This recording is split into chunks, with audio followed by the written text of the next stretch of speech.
everybody, it is Romania Black, and it's the rule of 8. It's the rule of 8 with Odd Taxi. Oh, I'm so excited. Okay, so if you have not been on my channel a lot and you are like, what is the rule of 8? The rule of 8 is that my theory is any series that is between 11 and 13 episodes long, usually episode 8, maybe episode 9, but usually episode 8 is a turning point. Like something crazy is going to happen, or it's a turning point into the final act, or something wild is going to get revealed. That is usually the case. And the rule of 8 has rarely let me down, but 8's my lucky number. The rule of 8 is just usually a good episode all the way through. So we're on the rule of 8 with Odd Taxi, and that might be the case this week because things are getting crazy. Eiji has been taken by Yano, and who knows what kind of questioning is going to go on there. Odokawa has been helping Dobu and has been caught by Kawasawa and is been caught on film, so that might get crazy. And Shirakawa and Goriki have determined that they're going to go help cure or try to like medicate or do something with Odokawa. We still don't know about the cat in the apartment. It's just things are crazy. Things are crazy.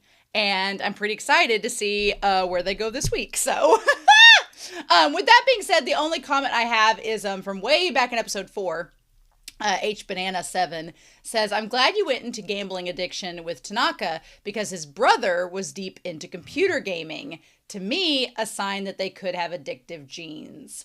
Yeah, I did go back, and with episode 4, they did talk about how the brother was like really into computer gaming and kept wanting to get more and more, which computer gaming can also lead to addiction as well. So especially if they're like games online that require money and things like that. So yeah, it could be that they have addictive genes in their genetic code.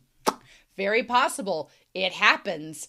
So yeah, I'm so excited about this episode. So thank you, HBanana7, for that comment. But I'm so excited to see what all we get, y'all. It's hot outside, so I got some water today. I just need to feel refreshed and hydrated and ready to go with episode 8. So I'm so excited.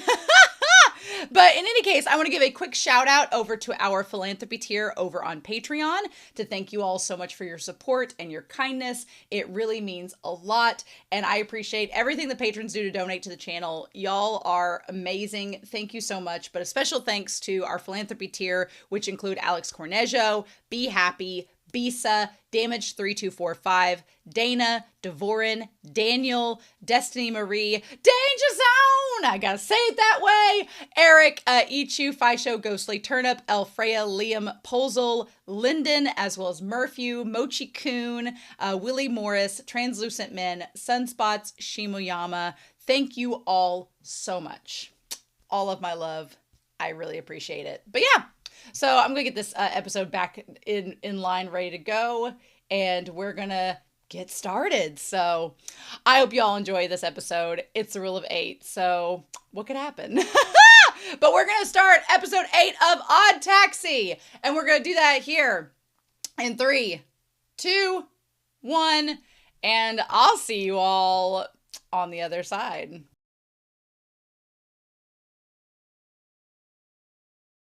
Ooh, the rule of 8 does not lead us astray. This episode was wild. This episode was crazy, and we need to bring Whiteboard Coon out. I am really worried for it. I was really worried for Eiji up until the point where Yano was like, I'm going to keep him alive as a playing piece and all this. And I'm like, oh my God. So let's break down what's happening with everybody, shall we? So meanwhile, we have Goriki and Shirakawa are trying to get to the bottom. They are trying to diagnose, to treat Odokawa, which we're going to talk about that scene of him in the taxi with him. That was wild and a lot different than the Odokawa we've seen lately. So they're doing that. Eiji is in the hands of Yano. Yano is crazy. I love him as a character. He is so intimidating because he just doesn't give a shit, and he speaks in rap. He speaks in rap lyrics. So they found out that Eiji is a drowning in debt part-time janitor. He's like, you thought you could get away with lying about it. The only thing that he had on him was the ring. And then Yano goes into spitting this, like, dramatic rap thing. Oh my God. Mm-hmm. Will he tie a noose? What did he say there? He was spitting so fast. I was like, he's like so desperate to tie the naughty lie as his middle-aged brain's liquefied. Will he tie a noose instead of being tossed aside? I was like, the rhyme was spitting. I don't know how this would be in the dub because, like, trying to match the lip movements with how fast he's rapping would be really, really hard. But Yano, everything rhyming here was insane. I loved it. An article of tribute for his fake honey. If you ask me, this wasn't worth the money. Oh, I love it. And then him just like saying, is there any use for this counterfeit? Like him just tossing at him. Here's the thing. I don't think it was a counterfeit. I think it was a real ring. He just wasted all his money on it. Mm-hmm. Yeah. And then of course, you know, Eiji's like, is Shio all right? And it's like, well, yeah, look, you shouldn't trust that girl because she was playing you the entire time. Mm-hmm. Yeah. And of course, Eiji, you know, doesn't want to believe that it was a scam because he did legit like her. But it's like, dude, my dude, honestly, did you not see this coming? Mm-hmm. So he's basically revealed Shiho is a liar. Shiho, meanwhile, she wants to quit. She wants to quit and not be a part of Yano anymore with that. But man, her telling Eiji that she wants to quit because he was so pathetic, I'm like, oh, that's rough. Not because she feels bad for him, but because she's pissed. I'm like, oh. So then we have Dobu and Odokawa working together. He's like, we'll come up with a new plan. And then Yamamoto calls. He wants the dash cam data. So then they're trying to figure out what to do. So Yamamoto believes that something on the dash cam is incriminating. And incriminating to Mystery Kiss specifically. He thinks that whatever is on that cam is going to harm Mystery Kiss and the means of them releasing their CD and gaining fame. So Yamamoto just wants everything to go well with Mystery Kiss and for them to earn their money and to get their place solidified as being this top act. And Yano, meanwhile, is like, oh, well, if anybody wants a dash cam, it's probably Dobu. And he's probably going to want it to try to, like, find out stuff about me. So I like that we kind of establish more with Yano and Dobu's rivalry with one another and that they're both kind of on the same page, which is scary. So Yano, we're going to talk about what he wants with the cam and all that. I'm worried about Amai because Odokawa gives him advice, be like, lay freaking low and get out of here. Do not go cash the stuff because not only Dobu, but also Yano are probably coming for you. So, and the irony that Odokawa gave him the numbers that won the lottery is wild. Absolutely wild. So, we also need to put up here that Odokawa has sent the Dobu confession about robbing the bank. He has sent it to, I think, Little Diamond. I think it was Little Diamond, the brother, to be like, here's your information, just so you know. And he has admitted that your big brother's been working with him. So there's that. So Dobu at first was like, let me ride in the trunk, and basically was going to like get a one-up on Yamamoto, which sounded like a terrible idea. And Odokawa was like, I'm not doing that. And he's like, well, violence is the only way to get people to talk. And Odokawa was like, as a taxi driver who's literally gotten people to talk without harming them in any way, I beg to differ. I beg to differ. He's like, well, I'm the one with the dash cam data. And he's like, I need to leave. So he's like, well, tell him that you'll sell it to him for 1 billion yen. So Dobu wanted him to know that. So I feel like Dobu wanted Yano to realize that Dobu is wanting the dash cam data too. Because that still puts Dobu in a place of power technically, but Yano's freaking smart, so I don't know. Yano seems like he's able to get prepared really easily, too. So this whole time, Odokawa was trying to figure out where he knew her from, the Calico Cat. And I think that at this point, it's pretty obvious that his way of identifying people is to assign an animal to them. And he had assigned a calico cat to her. And so where he's like, where have I seen that before? And then he sees the dating profile, and that's when he realizes. So, I mean, she all but says Yano in this moment, and he's like, you're going to have to tell her. She's like, he didn't have the money? She's like, no, is that old man serious? From that conversation alone, I'm surprised that Odokawa did not figure out that it was Eiji, but I mean, Yamamoto, I really like the animation that they did for Yamamoto in this episode. Because I mean, he's like, I'm serious, I'm selling it for 1 billion yen. When he said that, and then the manager was like, oh, well, someone's offered you that? You're lying. Like, the way that he was animated in that scene was really good. I loved it. Like, they did an awesome job of animating expressions in this episode. It was good.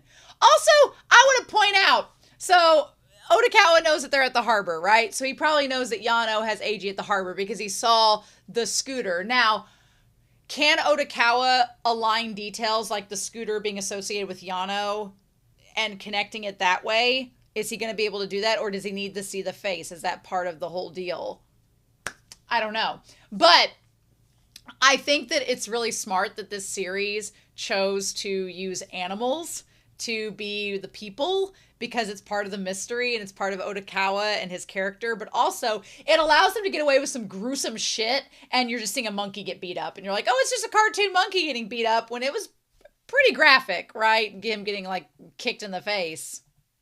I love it. I love this scene. And he's like, where have I seen her before? So then there's Eiji. He's like, well, they're not the only ones performing today. That's all we got. And he's like, she doesn't want to run Badger games anymore, and she's here to talk to Yano. I love that he's like, Yano's busy. Yano's just sitting there listening to his music, and he's like, he's busy right now. That was great. Oh my God, and him just bouncing. Again, Yamamoto has some excellent animation on his face. He's like, we've got some bad news. And the one bear's like, well, why is it any of my business? He's like, we're not talking to him right now. And that's when we had the whole thing about Shiho. And poor Eiji, she's just like, you're pathetic and you can't protect me. And she's like, I cannot. Which, it's really sad. I'm like, Eiji, what did you think you were getting into? But it's really sad because she's 18. She's like, whatever. And meanwhile, Eiji, you know, it's not only the fact that their ages are mismatched, so his maturity and her maturity doesn't line up, which he's not very mature in a lot of ways, but like, you know, he thought that she gave a shit, and it's like, dude, you did not see the writing on the wall. You were rose-colored glasses all the way. And it's really sad. This scene here is really sad to watch him struggle, right? He's like, spending time with you is painful. That's why I don't want to run the Badger games anymore. And he's like, you're lying. And it's like, you're not the kind of girl who says that. And I don't think Shiho is a bad girl, but I do think she's young and is trying to have a certain lifestyle, and she is kind of selfish. And I feel like she maybe isn't meaning to be as cruel to Eiji as it's coming across, but I do think that she's still young and like is kind of disgusted by him for lying, which he shouldn't have lied to her. He shouldn't have lied to her from the start because it was a bad move. And now it's like he can't dig himself out of that hole, right? He can't do it. So anyway, the scene where the polar bear like raises him up to the rafters and punches him, that animation was real good. And that was kind of the moment I was like, oh, it's probably good that these are animals because this is a pretty graphic scene. So Odokawa was running around the warehouse, saw the scooter. So if he has put 2 and 2 together by the end of this episode that it's Eiji that's been taken, possibly, that was with Shiho and them getting dropped off at the warehouse, he probably is going to figure out that Yano's involved, right? And he's going to feel really bad because that's his friend, right? But he ends up getting a text from Gariki saying, can you tell who this is? And he's like, well, it's Kakihana, you unemployed bum. I love that he said that to Gariki because he's closed down the clinic. That's amazing. And he's like, let's go get drinks at Yamabiko right now. And so he leaves. So meanwhile, Gariki is talking to Shirakawa and he's like, would you know who this is without context? But it makes sense because if he's associated him with being this monkey, then all those attributes go to that. And so it makes sense. And so anyway, he says, I thought Odokawa had an exceptional memory, but maybe he just had good instincts. But I think that he has synesthesia. So synesthesia, despite being, I was thinking of Synecdoche, New York, which is a movie with Philip Seymour Hoffman. Synesthesia, or synesthesia in British English, is a perceptual phenomenon which stimulation of one sensory or cognitive pathway leads to an involuntary experience in a second sensory or cognitive pathway. People with synesthesia can experience colors while listening to music, see shapes when smelling certain scents, or perceive taste by looking at words. They also have unique awareness of synesthetic perceptions varies from person to person, with the perception differing based on their unique life experiences. And they talk about different spatial awareness. So getting into the types of it, it says that it's suggested synesthesia develops during childhood when children are intensively engaged with abstract concepts for the first time. This hypothesis refers to semantic vacuum hypothesis and could explain why most common forms of synesthesia are graph, mean, color, spatial sequence, or number form. They're usually abstract concepts that educational systems require children to learn. So, I mean, if Odokawa was involved in that wreck and stuff when he was a kid, then this form of synesthesia could be a way for him to cope, a way for him to identify people and to cope with that, or could just be like a cognitive thing that developed when he was young and that he kind of has just honed since then. So that's interesting. I thought it was cool when he was talking to Dobu later on in Dobu's apartment. If you look behind Dobu, there's a portrait of gorillas on the wall. So I was like, oh, is that an attribute of why he's associated a monkey with Dobu? But then he's never seen Dobu's apartment before. So it's like, how would he have known? Funny that. So it says there's two types of overall synesthesia. There's projective, where you see colors, forms, or shapes when stimulated, or there's associative, where you have a very strong or involuntary connection between the stimulus and the sense that it triggers. So in chromesthesia, which is sound to color, a projector may hear a trumpet and see an orange triangle in space, while the associator might hear a trumpet and think strongly that it sounds orange. It can occur between two perceptual modes, and they talk about it. I don't know if synesthesia is exactly what is going on with Odokawa, but I think there is definitely something where he's associating a certain thing with identifying people, like associating animals with that. So, I don't know. They go on to different types of synesthesia in this, but it doesn't really talk about putting it into having people be animals. So I don't know. I don't know. And the mechanism it takes place in the brain, all this. I don't want to get too far into this article because I'm afraid they're going to maybe talk about Odd Taxi in this, and I don't want any spoilers, but I think it's interesting. I think it's interesting that Gariki and Shirakawa are trying to figure out exactly what's going on with Odokawa, right? And so he explains it to her, and then they talk about the person in the apartment, and they come to the conclusion that it might be nobody at all. It might just be an imaginary friend. And I don't know. The imaginary friend would make sense because whenever the one cop was going to look in the closet, Odokawa didn't seem that worried about it. So I'm like, maybe it is an imaginary friend and he knows that and he's just talking to somebody. But then I was like, what if it was an actual cat? Because he made the comment about the cat escaping through the hole in the window. So I don't know. The person in the closet is the biggest mystery, I think, of all. Because I think we could justify him seeing them as animals, and that's how he's able to identify people so easily. But I feel like whoever or whatever is in the closet or not in the closet is the biggest mystery of all in this whole series.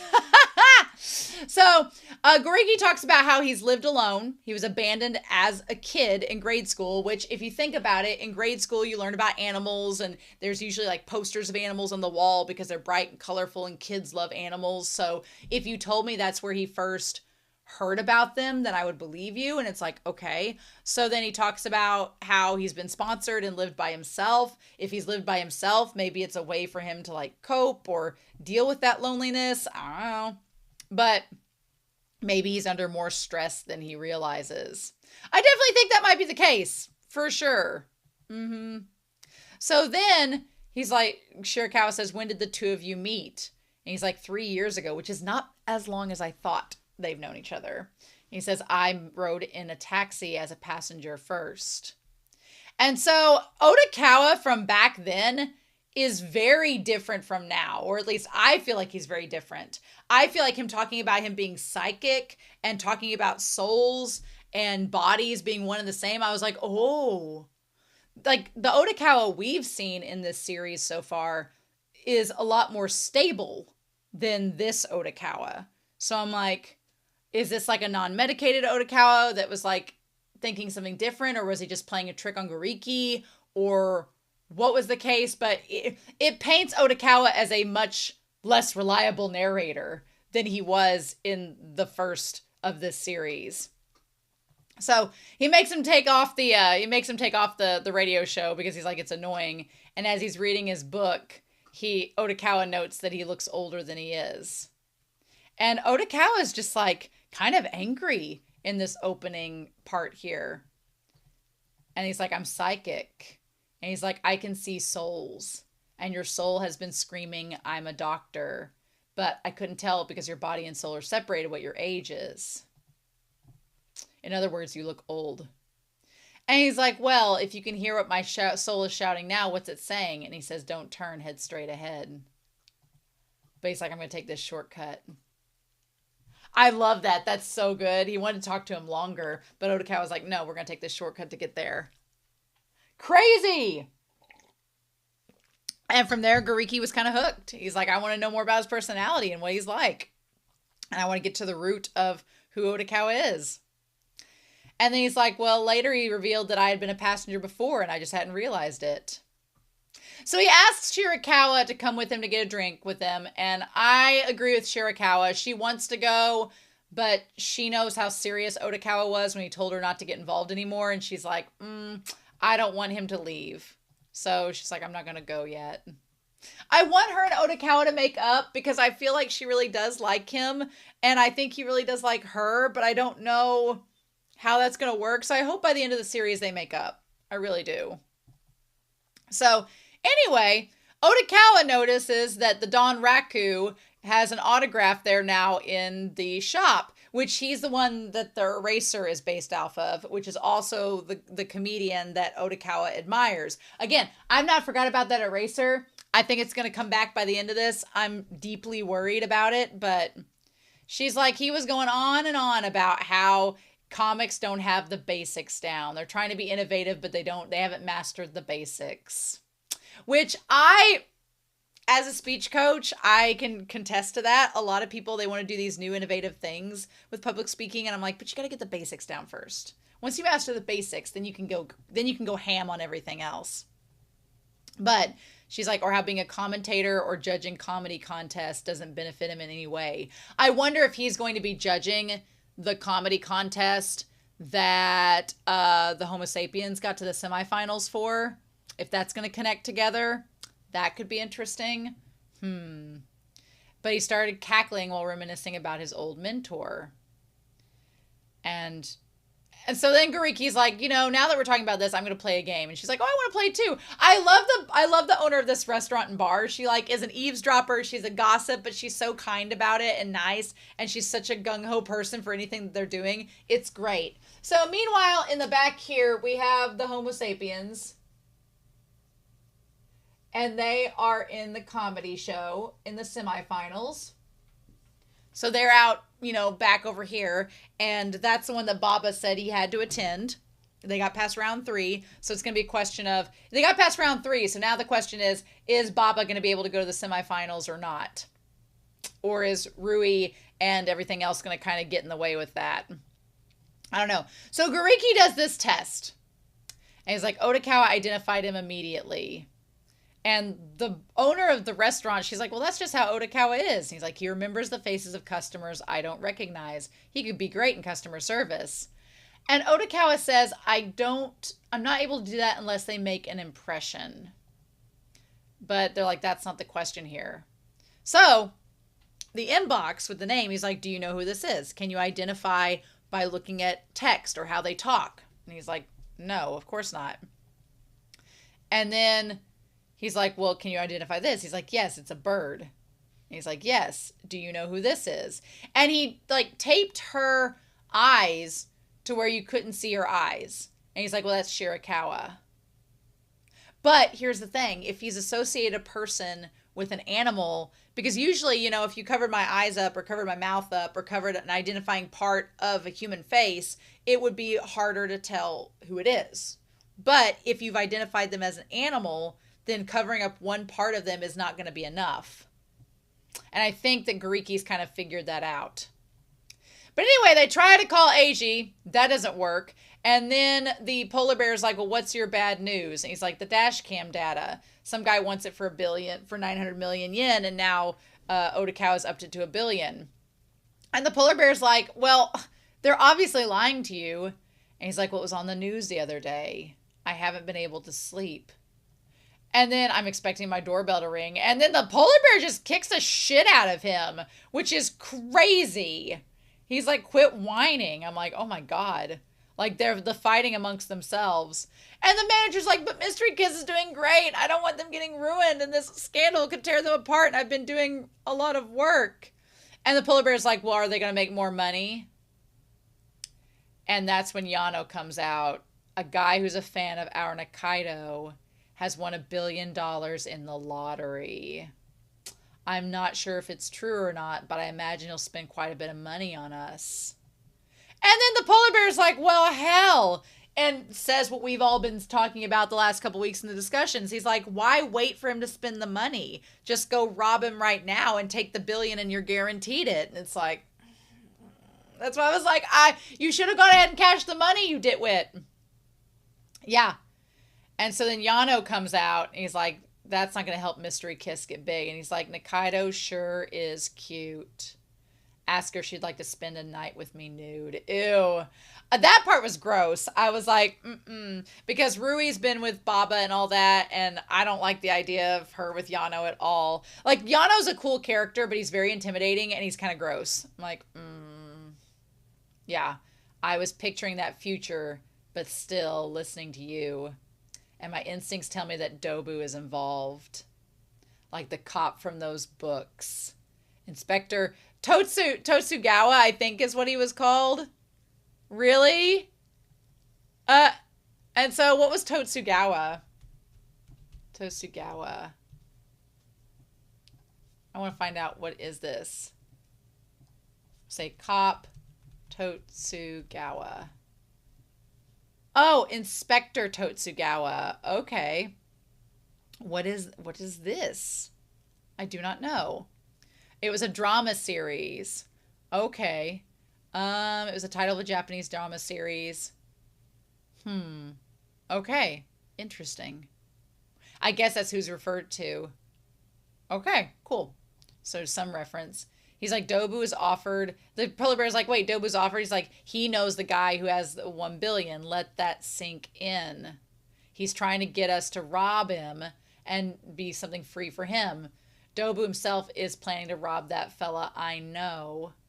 I can see his train of thought clearly as it comes and goes. I love that he speaks in rhyme. It's just great. So Yano's figured out that Dobu wants to rob the guy for $1 billion or have them rob him for them. And so Yano's like, well, how are we going to play this? What are we going to end up doing? And Yano's like, oh, when he says the best you know, oh my God, what should we do? We do what we can. We'll play along with his little plan. He's a tasty target for us, so I'm a fan. I love it! And he's like, a few million would be another story, but playing the odds for $1 billion is mandatory. So again, Yano's like, sure, we could take the risk and have Imai cash the money and then get the billion for himself and spend it on Mystery Kiss. But he's like, why do that when we can just get the billion for ourselves? We should do that no matter what. That should be obvious. Dobu's trying to make money by ripping off my act. He's a shitty copycat. Oh my gosh. Game set for tonight. Tomorrow it's time to think. What should we do with him? He's an extra life in video game terms. So basically, Yano's like, we could basically play it to where if Dobu gets... We're going to let Dobu be the one to rob the billion yen. And that's a free game for us because then we can just go find Dobu and get the money from him. Right? And then he's like, as we should hold on to all the sacrificial pawns we can as far as I'm concerned. The more you have, the more prepared you'll be for misfortune. So they're going to keep Eiji alive, thank God. And he has him call his mom so that he can confirm that he's okay to, like, get the time frame. Oh. I hate how Yano was laughing when he was talking to his mom about the marriage being canceled. Oh. It's so sad. Like, Yano is diabolical. And the manager, Yamamoto's kind of pathetic. He just wants to get fame and glory with the band that he's been managing. And the polar bear's just like, I'm too old for this shit. What am I doing? It's all starting to come out in the wash. So, then we go back to the video. Now, the video from Halloween shows Dobu kidding the one guy, but you can't see Odokawa, which is crazy. So Odokawa is not targeted yet, which is smart for the show. So Odokawa is not a target yet. But Kawasawa, he's managed to capture Dobu on film. And so then he started this online salon. It's a closed community. The Kawasawa online salon closed community met in Shibuya, wearing skull masks for a 1,000,000 yen prize for whoever catches him. But one of the members became his victims. So I mean, honestly, if I were Kawasawa, I'd be kind of pissed because that kind of puts him as liable. He got all these people together to try to capture Dobu. And then not only did none of them do anything, but one of them ended up getting hurt, which kind of puts some responsibility on Kawasawa. And the thing of it is, I think that lends to my theory that Dobu being a monkey and all of them being animals is just in Odokawa's head. Because when Dobu showed up on the scene in the Halloween episode last week, nobody recognized him immediately as Dobu. And it's like, but it's so obvious to us because we're seeing it through Odokawa's perspective. And it's so obvious to him. But that's so interesting. And that's why Odokawa was able to recognize Kawasawa because he's associated him with an animal. He's like, let's corner Dobu. If you'd like to help join the Kawasawa online salon, we're trying to break 10,000 members. And for a limited time, the monthly fee is just 10,000 yen. Well, 10,000 yen? So for a monthly fee to be in the salon, what? Is this like a Mr. Beast thing where you have to pay in to play and then possibly get some kind of reward? Which I don't even know Mr. Beast. I'm just like... It's basically like, so you're paying $67 a month to be in this group that could find Dobu and you could win like 1,000,000 yen or something. Which, where is he getting the 1,000,000 yen from to pay them? That's interesting. And he's like, didn't you notice that video was a little odd? There was someone else talking. Who was that? There's a traitor in the salon. So that's even worse. That's even worse. Now Kawasawa thinks that there's somebody that is in the group paying to be in that's trying to work with Dobu. And it's like, that's not it at all. So all of this misinformation that is going to get spread because Kawasawa is an idiot is absolutely insane. Y'all. He's like, after all, I was wearing this. How did he know? And then it says, whoever finds the traitor gets 1,000,000 yen. So on the video, it shows like, I missed the days in which there were like and dislike ratios that you could see on YouTube. But it says there's 68,000 likes, but there's 37,000 dislikes, which is like almost half of that. So they talk about how the online salon is jumping at shadows now. And they're like, well, this thing has a ton of views. I bet he's made a lot of money. But the other person says, yeah, he's starting to get haters. I think this is going to blow up in Kawasawa's face, and he's going to be liable for somebody getting hurt, even possibly himself, which is not good. So what are we going to do about that? And then, yeah. And then meanwhile, he tells Amai, Taiko says, I haven't heard from Kakihana-san in a week. Do you know where he is? So how long has this been? It's said in a week. That's a long time. How much time has passed? That's not good. So meanwhile, the results of the N1 2021, the hardcore national contest for professional amateur Manzai comedians, we see the semifinals, 30 semifinalist groups. Calip the Goose, Bam Bam Bigelow, Japan's section chief, Yamori Tay, Jerry Don, Kyoto Hotai-san, Mrs. Osborne, I want to see Mrs. Osborne, Ao Momiji, Orange Victory, Homo Sapiens, and Fuyu and Hikoki. Okay.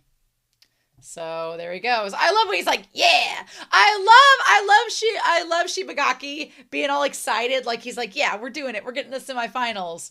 I'm curious what Baba thinks about it. So we go to Dobu's place with the gorilla picture, which is great. And Odokawa does a good job of hiding the fact that he's recording. He does good. Now, whether Dobu recognized it or not, I don't know. But Odokawa did exactly what I would have done, especially when he like sneezed to take the photo. We'll see. The thing is, Odokawa is able to recognize Dobu from behind, but is anybody else going to be able to? That's the question. We'll see. We'll see. But I do like that he's still thinking about Shirakawa because he's distracted for a moment and he thinks about her and he's like, oh yeah, what were we talking about? Robbing the bank? So yeah. So Odokawa's like, this is stupid. Why are you doing this? And he's like, well, I'll have 1 billion yen. He's like, it takes a week or two to withdraw the cash. And the person at the bank's going to let me know who's receiving how much cash on what day and what time because I've bribed them. And Odokawa is right in that, like, how can you trust that bank employee? How do you know they're not going to lie to you and get you caught? Like, they know you're a criminal. Like, Dobu thinks he's really smart and he is intelligent, but he is relying upon a lot of things to go down all in his favor. And he's lost the gun to Tanaka, and Yano already knows what's going on. And he's banking on this bank employee, literally, no pun intended, to give him all the details when he could easily get ratted out because Dobu is an easy person to scapegoat. He's a known criminal that's on the streets just waiting to get caught. Odokawa has given all of the proof that is needed to Little Diamond. So I'm like, I don't know how Dobu can be so confident that everything's going to be fine. He's like, someone is going to bring the money in and I'll get tipped off, even if it's not Amai. Because apparently there's one bank where you can cash in the lottery tickets, which seems like it would be a troublesome thing, but okay. He's like, can you trust someone who makes that claim online? He's like, well, if it's fake, somebody won it. And Yano and his crew will find them. It weighs about 100 kilos. It's not impossible to carry. So kilos to pounds, how much is that? 100 kilos? 100 kilos is 220 pounds. Like, that's really heavy. What do you mean it's not hard? It's not impossible to carry. I mean, 220 pounds, yeah, you could carry it out, but you need like a cart or something. And then Dobu questions if he's like recording for a third party, which is, again, Dobu's not dumb. But Odokawa passes off as being like, look, and Odokawa is smart because back in the taxi, he was like, I want to know what I'm getting into. And he asked all these questions to Dobu back in the taxi when he wasn't recording to get Dobu to give him information so that he was up to date. So now when he asks it in Dobu's apartment, it makes more sense. Mm-hmm. And it doesn't feel off to Dobu. He's like, well, you did ask me in the taxi, so I guess this makes sense to happen now. And it's like, So he says it's Daimon, the older brother. Yep.